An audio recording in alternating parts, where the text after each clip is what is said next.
Hello, and welcome to the official discussion of the NCDA Rule and Policy Ballot for the 2026 proposals. My name is Dylan Greer, and I am the president of the NCDA. I'm joined by Dylan Fettig. Yep, Dylan Fettig here. I'm the director of officiating for the NCDA. Awesome. Let's get into it. The first rule that was proposed was a rule for head coach designation. In short, this rule is proposing that a coach is designated officially as the head coach, and that coach may exclusively talk to the refs, where any coach that is not the head coach, assistant coach, or however your team feels on designating them, may not argue or discuss calls with the refs. Fedig, do you have any opinions on this one to start? Yeah, so I think the reasoning behind this is there are some times where teams have multiple coaches, and the ref is tasked with trying to pay attention to the coaches as well as the captains of the team, trying to talk to them and differentiating between who is in charge there while also paying attention to the sport itself and trying to keep track of all 10 balls that's going on at once. So I think that's the main thing here, just so everyone has a clear role on the court. Yeah. I do think that there is also a good point here about intimidation from multiple coaches going into a huddle of the refs. It's especially difficult when you are the ref trying to discuss internally, trying to make a call based on what you think is best, and then you have an audience surrounding you. So trying to limit the amount of people that are in that huddle, I think overall is a good thing. I would say my con or disagreement with this proposal is the unfortunate situation where some assistant coaches are naturally more quiet or naturally more polite, I'll say. And this is doing an unfortunate disservice to those coaches who may go in and speak or argue with a call, in a polite way or in a respectful manner. Yeah, so I I don't think there's anything in here that limits assistant coaches from like existing on the court or actually the court obviously and talking to their own players or running whatever they are deemed to be in charge of at that point. It's just the point of contact between the team and the referee is what it's trying to control, I believe. Yeah, I agree. I'm ready to move on to the next one. You good? I think so. All right. Penalty for spiking a ball. So in the rule book in the associated section mentioned on the slide, it discusses yellow cards and possible uh, issuances of a card, and this section says infractions may include, and underneath that section, spiking the ball or kicking the ball is specifically listed. This proposal is saying that spiking the ball should not be listed as a reference as an infraction because some people spike a ball in excitement, for example, and they're not doing it in a way that is taunting or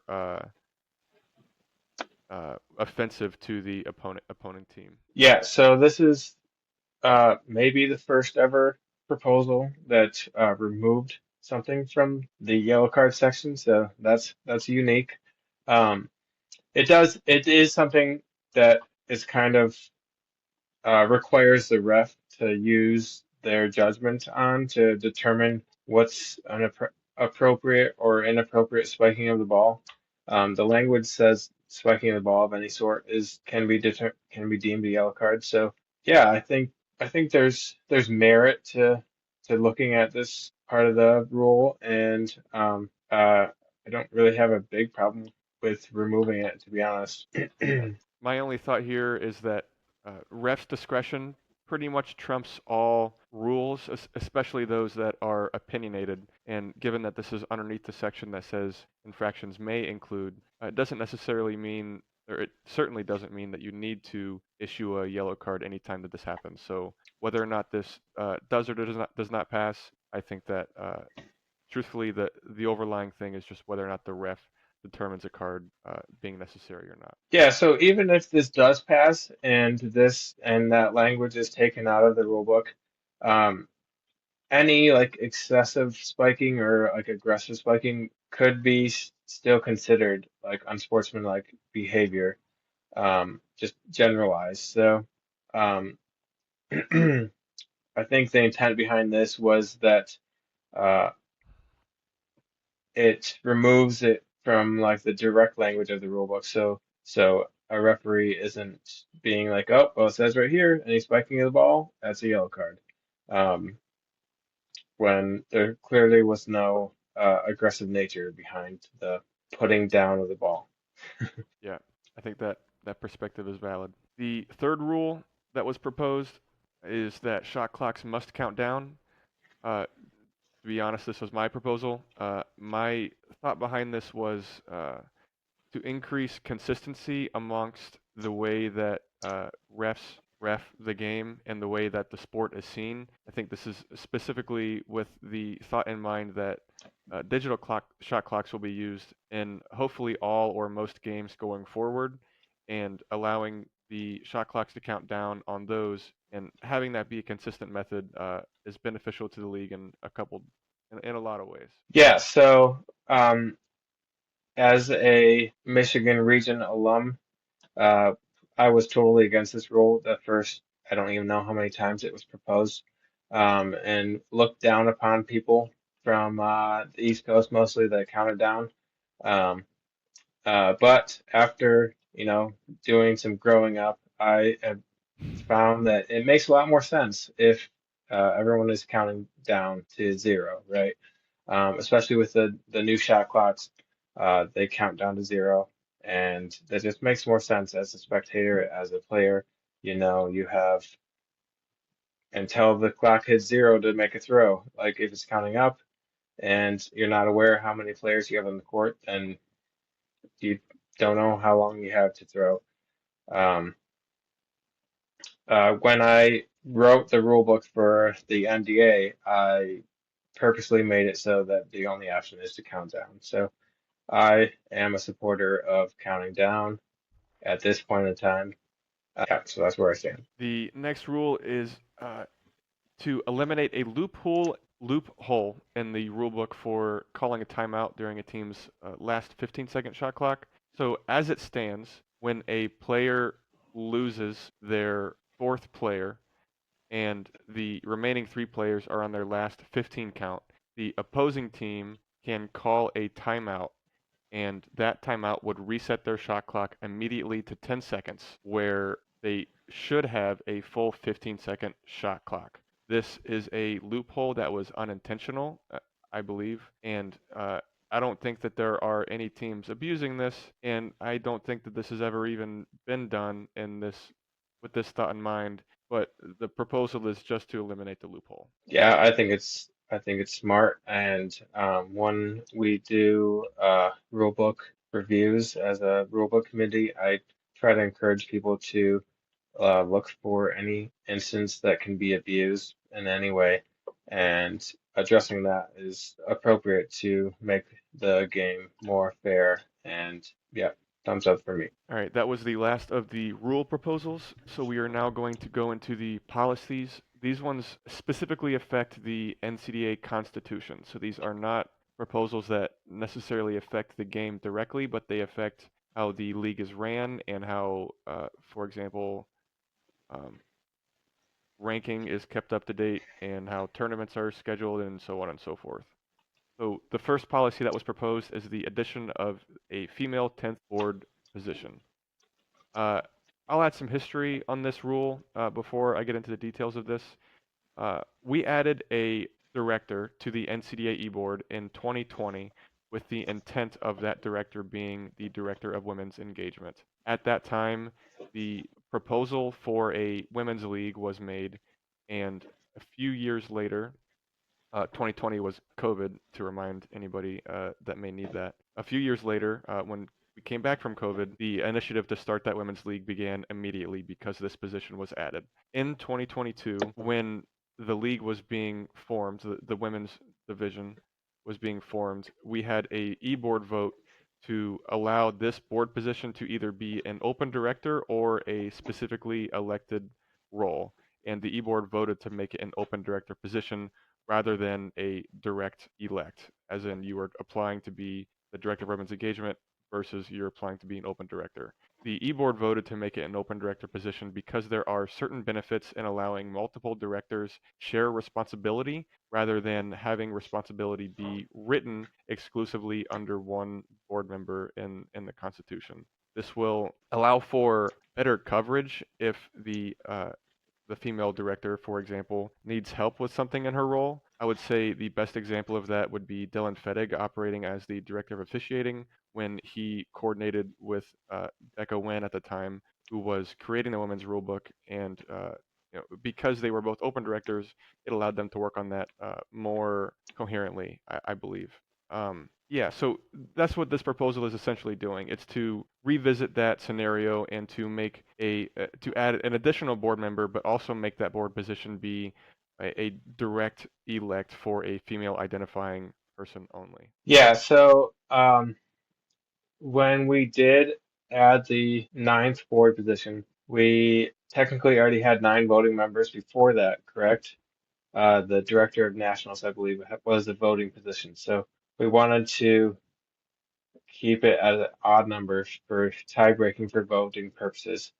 Um, and we decided that since the director of nationals position was selected position rather than elected position, that they shouldn't have voting power. Anyways, um, one of my concerns here is that going to a even number makes it a little bit more tricky for voting purposes. In the case of a tie, what would we do there? I think typically the president would have the tie-breaking vote, but then that kind of gets a little weird since they basically have 2 votes at that point. Um, Another concern here for me is that we have a non-discrimination policy set in place, which is obviously important, but also it brings into question if it's being discriminatory to uh, require a person of a certain identifying gender to serve in a specific role. So we actually have an open line between um, a previous person in the league who we are talking with about the legality of the situation. We're looking forward to hearing back about that and seeing what direction we should go here if this is um, elected into the Constitution. I had one other thing. Oh, yes. And then it comes into question, what would we do in the case where no female identifying person wants to run for the board? Uh, that's before, I think before Becca ran in 2020, there were not very many females that were looking into getting into leadership. So we would need to set up some sort of backup plan for that in that case. Yeah, and I think having this position be an open director position allows for that backup plan to be uh, more readily available, if that makes sense. We haven't had an issue with a lack of interest from a female identifying person applying for the board since we added the Director of Women's Engagement board position back in 2020. We have had at least one woman on the board since then, and we've had one year where there were two, and I think that is very promising for the future outlook of a woman being engaged in some fashion on the board. I think that this proposal is correct to say that there needs to be something in place for a moment where a woman is not in a board position. And I think that the worry of lack of interest in the league is uh, I don't want to say incorrect, but I can't think of another word. I think that the remaining board members will still give that the time of day and will still allow that to be a focus because in my opinion, one of the visions of the board and of the league is to grow the sport of dodgeball. And with this being so integrated into what we are doing now, there's no way that we're going to lose interest from the board's perspective to the point where we are not supporting it in some way. I know there was a situation in the NDA where the NDA and the NSDA split off. I don't see that happening in the NCDA within my tenure, at least. So, just to be clear, I wasn't suggesting that uh, anytime soon we would not have people interested in a female interested in running the board. The people on the current board have been proactive in seeking out uh, female identifying people and running for the board positions. So I think we're doing a good job of that. It was just a hypothetical situation where what would we do if that was the situation? I Yeah, think sorry. I just want to clarify. I wasn't implying that you were saying that. I was just adding yeah, elaboration. no problem. Um, I, for me, I think maybe the best way to go about this would be that it would be a titled position instead of an open director position. It would be director of women's engagement, whatever. But it's not required to be a person who identifies as a female. Um, that way, all the bases would be covered. Feel free to. Yeah, yeah. I think we need to move on because we've been spending a little bit too much time on this topic. So I'll just give my opinion.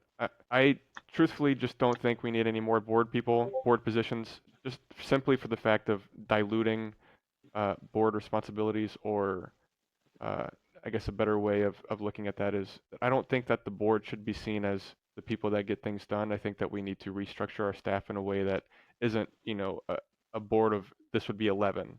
And what other organization do you really see the company being ran by that large of a team, if you will? I think, as of right now, it's pretty hard to schedule meetings and get things done with so many responsibilities being passed around. I think an overall improvement of the staff structure may be a better way of going about this. But I do think there are pros to this, and I do think there are cons. So I think both should just be weighed when you're voting. The next policy proposal is a regular season tournament director to be designated at each tournament. If a board member cannot be present, it is the responsibility of the board to assign a tournament director who will serve as the primary point of contact for any on-site communication or any issues that may arise during the tournament. Do you want me to take this one? Yeah, I was pausing for you to jump in.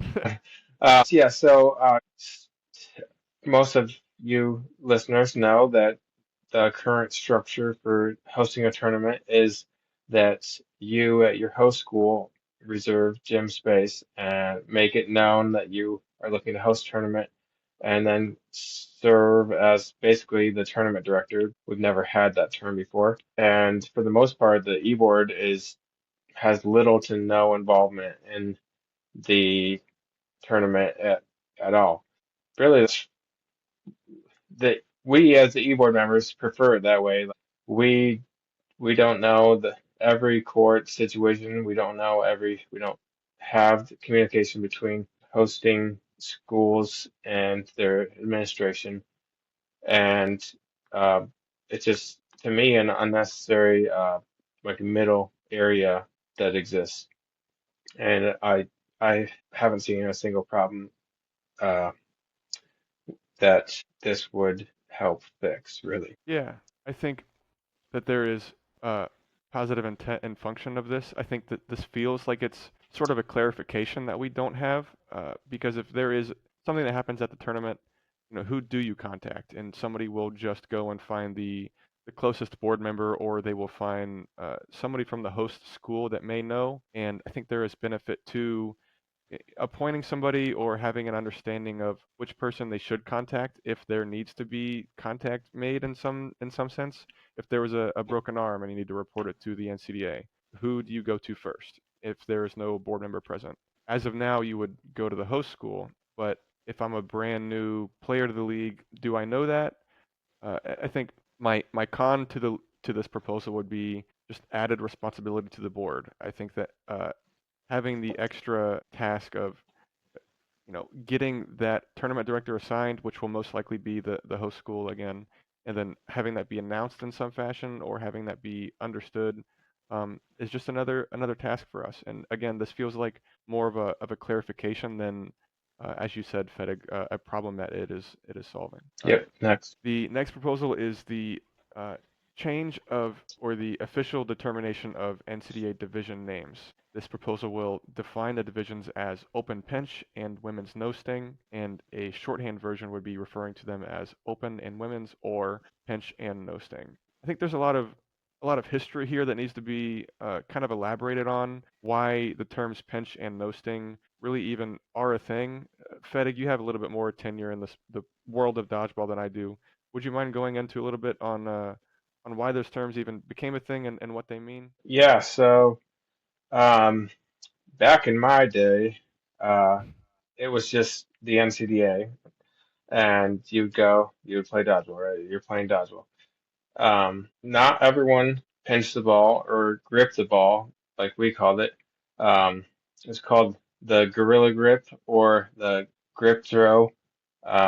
Then uh, elite dodgeball became a thing, and people from the West Coast were apparently also knew how to throw the ball with the grip throw, but they called it the pinch throw. So um, the elite dodgeball division, they had an open division, which was open to anyone to play, no gender requirements, but you had to throw the ball also open-handed. There's no pinching allowed. Not sure why the term was used for open for that.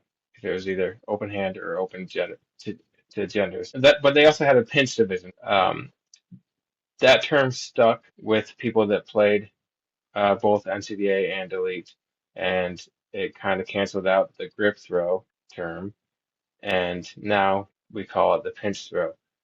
Um, of course, there's no requirement to use the pinch throw in the NCDA.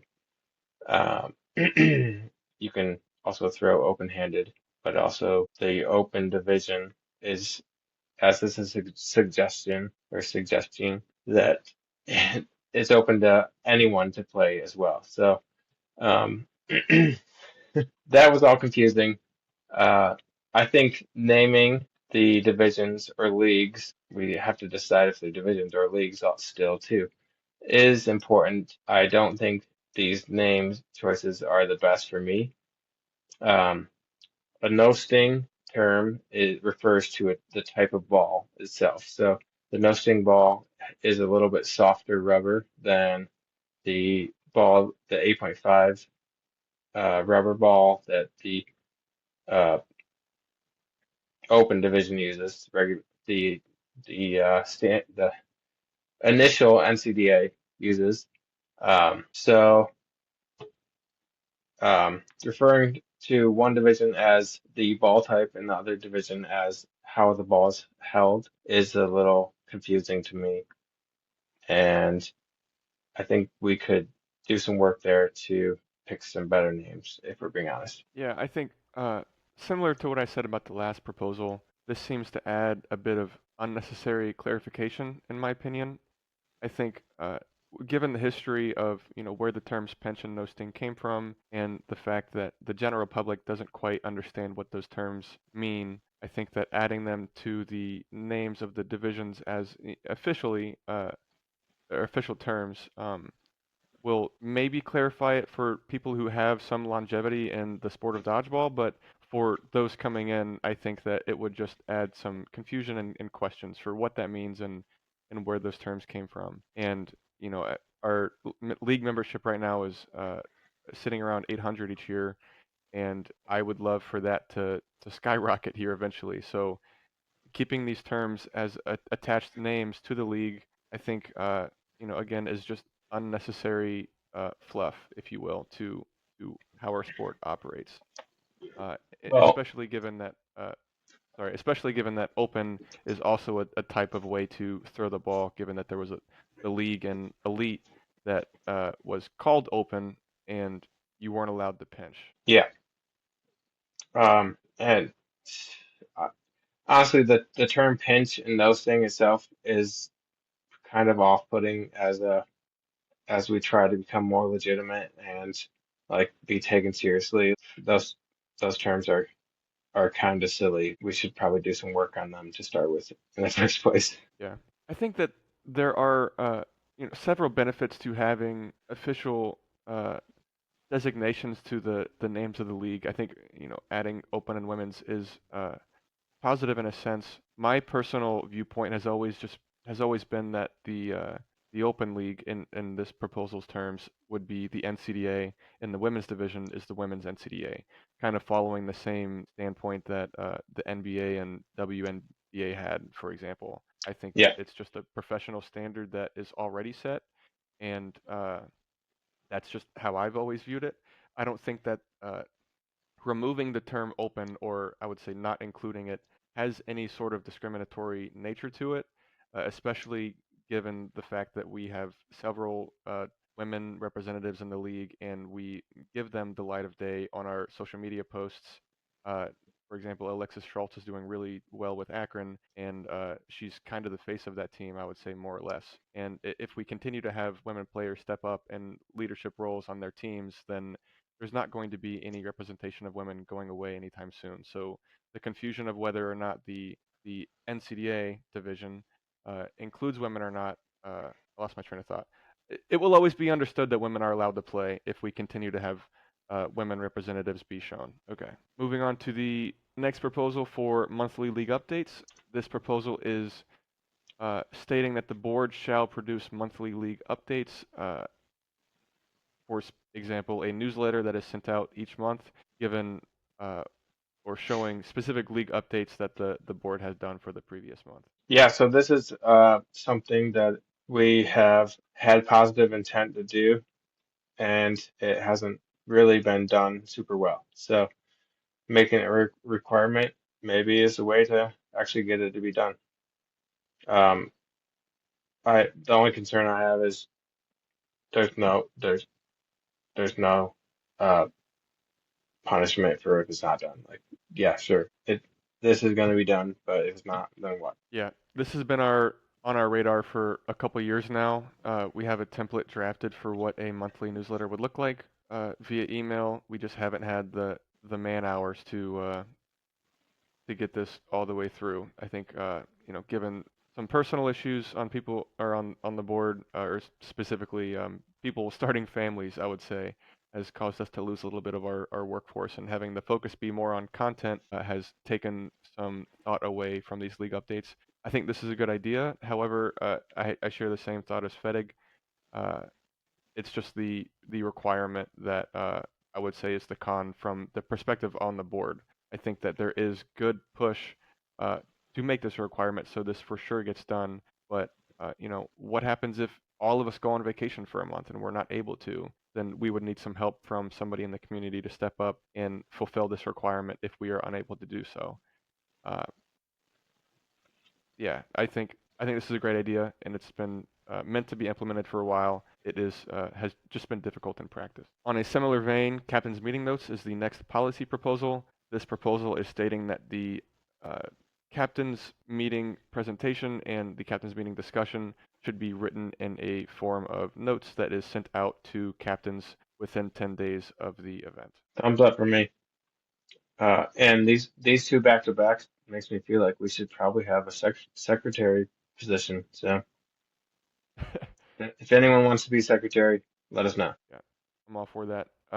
Just quickly give my pros and cons. I think this is a great idea for captains to have something to refer to. I think that it is certainly an oversight of the board to not share our presentation, for example, after the meeting has concluded. I think, again, similar to my the con for the monthly league updates is the requirement from the board. If there are discussions outside of the presentation, we would just need to make sure that somebody is being diligent about taking notes during the conversation. Personally, uh, I typically lead those meetings, and I'm standing up and using my hands and talking to people and walking around, and I'm not able to really take notes in that fashion. But we have 8 other board members plus the director of national, so I think somebody should be able to take on this responsibility. The next proposal includes a statement for diversity, equity, and inclusion within our rulebook. As of now, there is a statement that is applying specifically to board members that is written in the Constitution. This proposal is stating that there should be something written that specifically applies to all members of the NCDA. Yeah, so we have a non-discrimination policy that exists that references all members within the NCDA, and it covers a lot of the similar things as this. But this is probably nice to have cover the rest of the league versus only the board. Yep.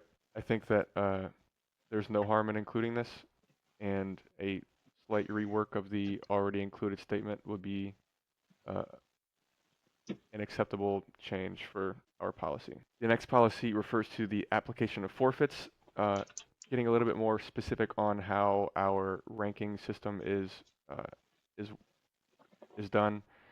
Um, Again, full transparency, I made this rule proposal. This was to sort of clarify what I believe to be a loophole or an accident uh, written in the rules. So as of right now, if a team is attending a 2-game or a 2-day tournament and they're playing in 2 games on day 1 and 2 games on day 2, the way that the forfeit statement is written, uh, that they must get at least 3 games against 3 unique member teams. And even if one of the games on day 1 is canceled, they are still fulfilling that requirement.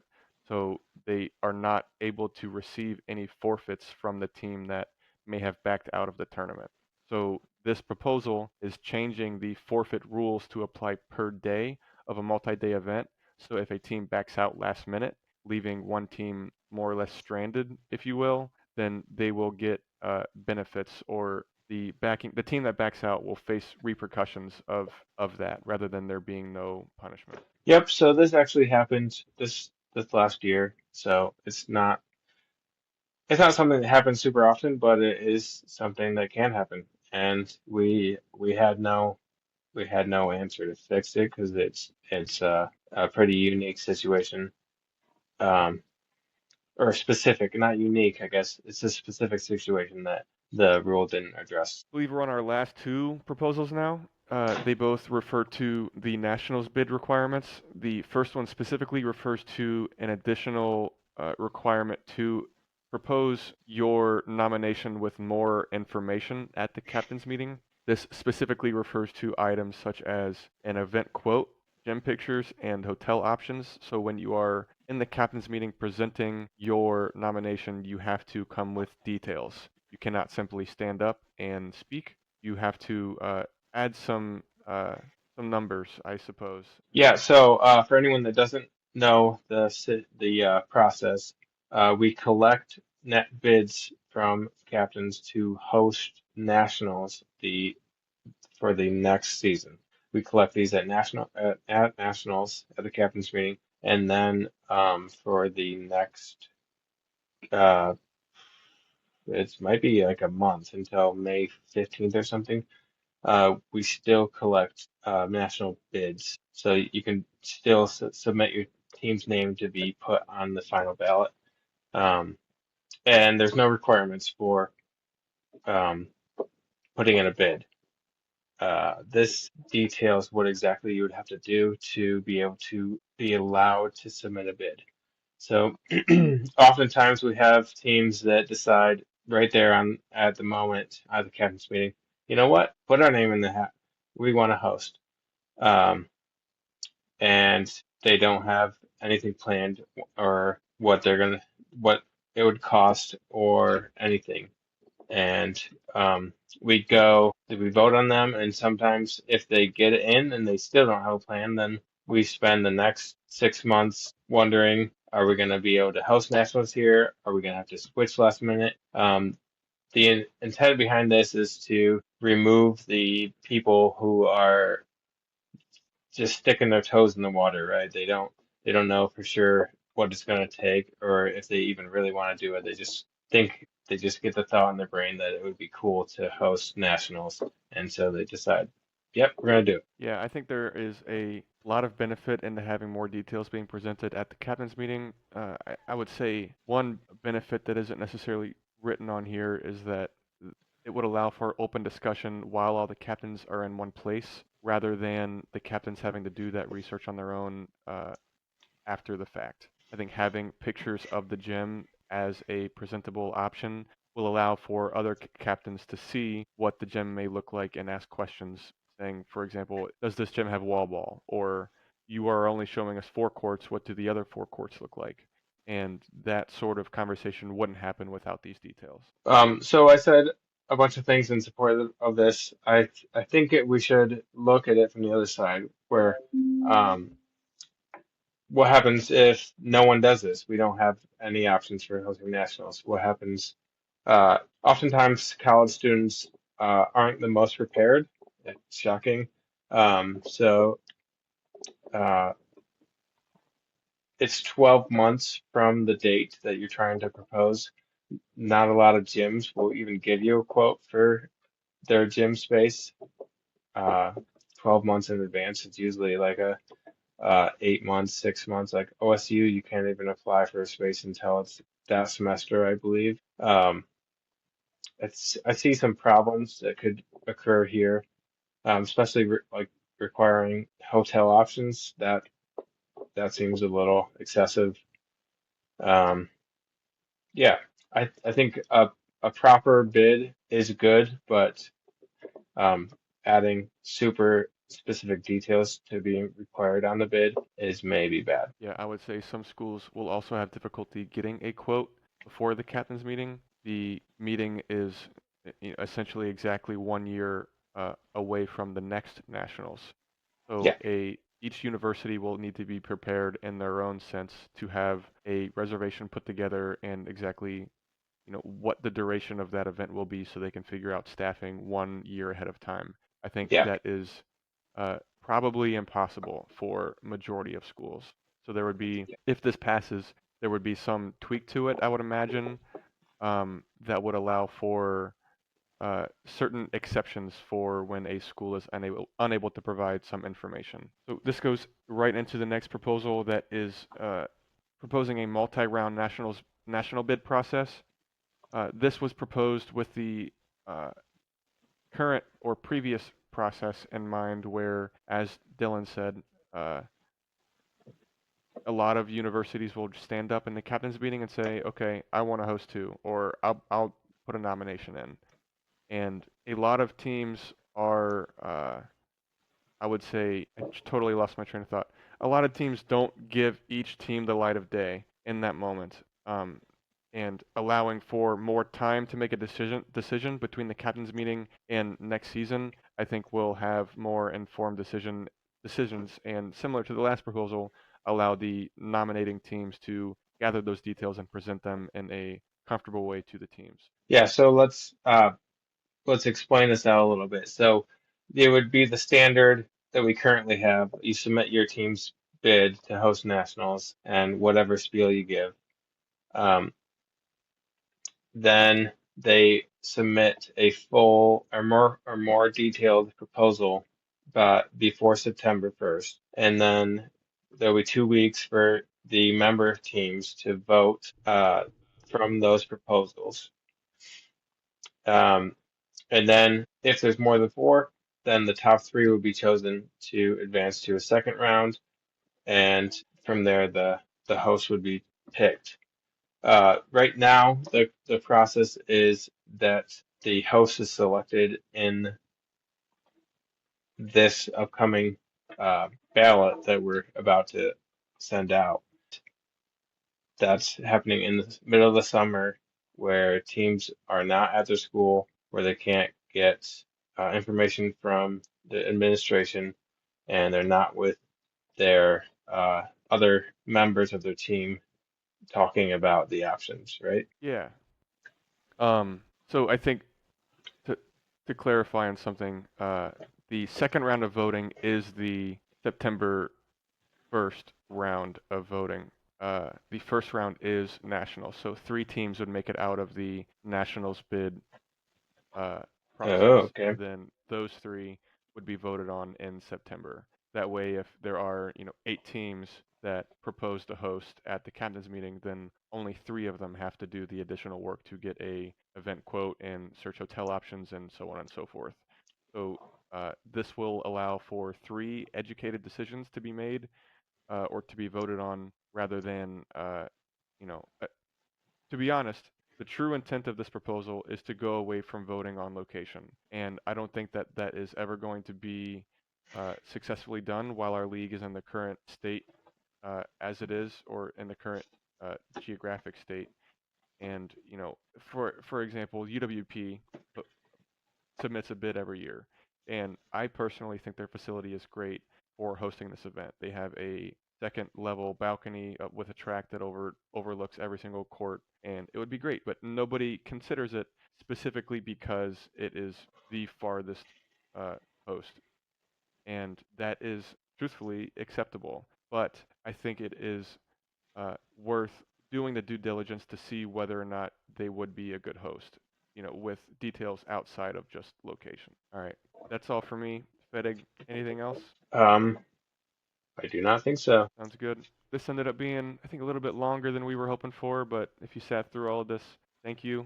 I appreciate your time and being involved with the league process and the ballots. And I think this time of year is kind of fun because you can really see how the league is shaped, and it's shaped by all of you making educated decisions and voting for what you believe to be the best for the future of the league. So thank you all for your time, and I appreciate you joining us.